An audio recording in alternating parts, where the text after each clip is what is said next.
আজকে আমরা zero tolerance issue, force labour বলতে কী বোঝায়, ফোর্স লেবার পলিসি কেন বাধ্যতামূলক এবং এই ফোর্স লেবার পলিসি কার্যকর করার কিছু উপায় আলোচনা করব।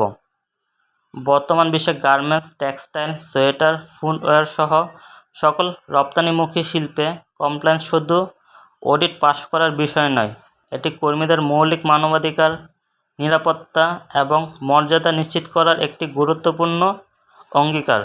আন্তর্জাতিক ক্রেতা, ব্র্যান্ড এবং বিভিন্ন সোশ্যাল কমপ্লায়েন্স স্ট্যান্ডার্ড বর্তমানে কিছু বিষয়কে জিরো টলারেন্স ইস্যু হিসেবে বিবেচনা করে, অর্থাৎ এসব বিষয়ে কোনো ধরনের ছাড় গ্রহণযোগ্য নয়। অডিটে এসব বিষয়ে প্রমাণ পাওয়া গেলে অডিট ফেল, অর্ডার বাতিল, ব্যবসায়িক সম্পর্ক স্থগিত কিংবা সম্পূর্ণ বন্ধ হয়ে যেতে পারে। ফোর্স লেবার বলতে কী বোঝায়? আন্তর্জাতিক সংস্থা ILO কনভেনশন 29 অনুযায়ী কোনো ব্যক্তিকে তার ইচ্ছার বিরুদ্ধে শাস্তির ভয়, হুমকি, চাপ, ঋণের দায় অথবা অন্য কোনো জবরদস্তির মাধ্যমে কাজ করতে বাধ্য করা হলে তাকে ফোর্স লেবার বলা হয়। সহজ ভাষায়, কর্মী যদি স্বাধীনভাবে চাকরিতে যোগদান করতে না পারে, চাকরি ছাড়তে না পারে অথবা ভয় ও চাপের কারণে কাজ করতে বাধ্য হয়, তাহলে সেটি ফোর্স লেবার।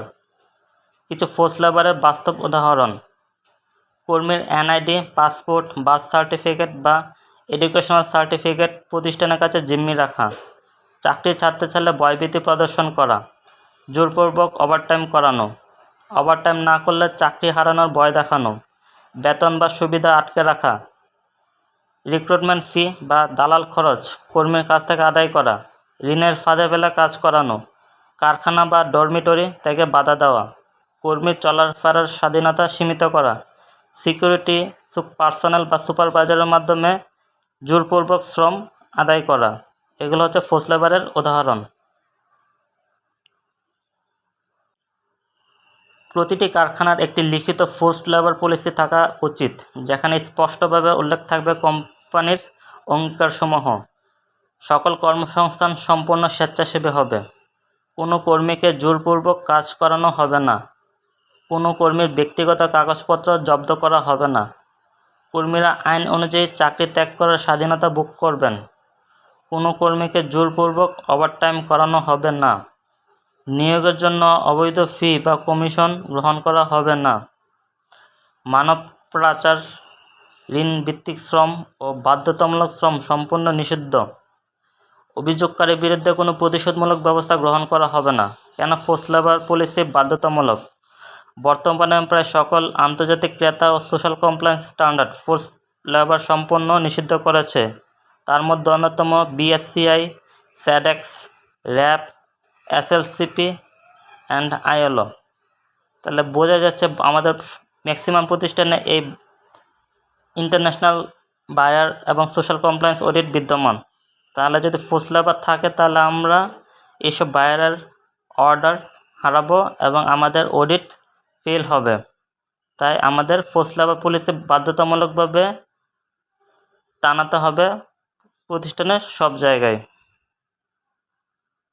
এই ফোর্স লেবার পলিসি একটি দৃশ্যমান জায়গায়, যেখানে সবাই সহজে দেখতে পারে, সেখানে টানাতে হবে।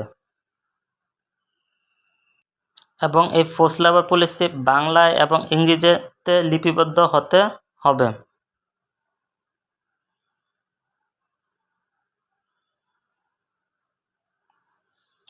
ফোর্স লেবার পলিসি কার্যকর না হলে কি কি ঝুঁকি হতে পারে? 1. জিরো টলারেন্স ফাইন্ডিং হতে পারে। 2. অডিট ফেইলিয়ার হতে পারে। 3. কারেক্টিভ অ্যাকশন প্ল্যান এর আওতায় আসতে পারে।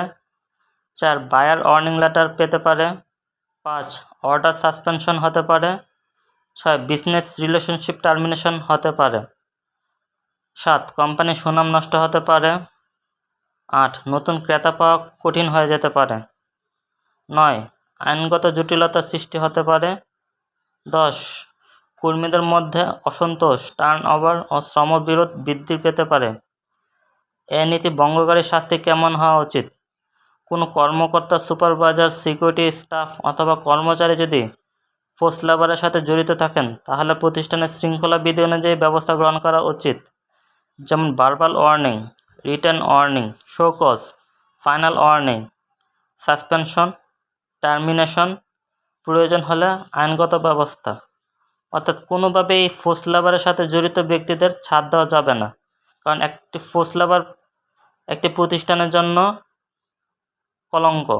এই ফোর্স লেবার কারণে শ্রমিকদের মধ্যে অসন্তোষ বিরাজ করে এবং এই ফোর্স লেবারের কারণে শ্রমিকরা প্রতিষ্ঠান ছেড়ে চলে যেতে বাধ্য হয়।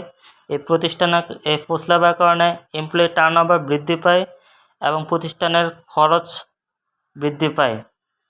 একটি প্রতিষ্ঠানে ফোর্স লেবার শুধু কমপ্লায়েন্সের জন্য জরুরি নয়, একটি প্রতিষ্ঠানের অভ্যন্তরীণ শৃঙ্খলা এবং সুনাম রক্ষার জন্য ফোর্স লেবার খুবই গুরুত্বপূর্ণ।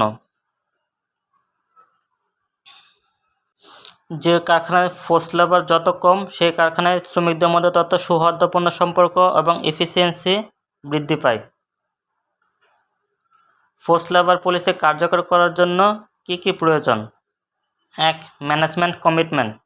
শুধু পলিসি টাঙিয়ে রাখলে হবে না, টপ ম্যানেজমেন্টের দৃশ্যমান প্রতিশ্রুতি থাকতে হবে। Written policy display.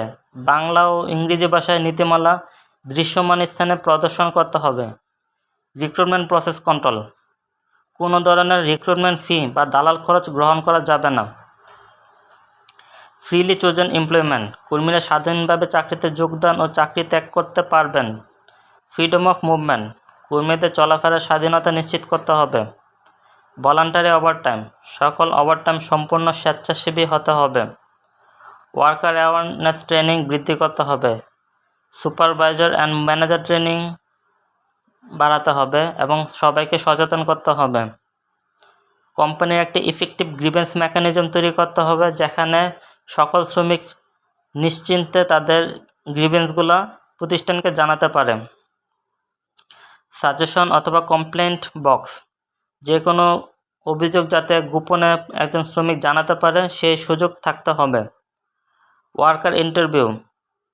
ফ্রিকুয়েন্টলি শ্রমিকদের মতামত ও বাস্তব অবস্থা যাচাই করতে হবে, যাতে বর্তমান সময়ের আপডেটটা পাওয়া যায়। তাছাড়া ইন্টারনাল অডিট। নিয়মিত অভ্যন্তরীণ অডিট পরিচালনা করতে হবে, যাতে আপ টু ডেট অবস্থা সম্পর্কে জানা যায়। Supplier and contractor monitoring. Supply চেনে ফোর্স লেবার না থাকে তা নিশ্চিত করতে হবে। ফাইনালে ডকুমেন্টেশন অ্যান্ড রেকর্ড কিপিং। সকল প্রশিক্ষণ, অভিযোগ, তদন্ত এবং সংশোধনমূলক ব্যবস্থাগুলোর ডকুমেন্টেশন রেকর্ড করতে হবে, যাতে পরবর্তীতে যাতে এই ব্যবস্থার সাথে কেউ জড়িত না হয় তা নিশ্চিত করা যায়।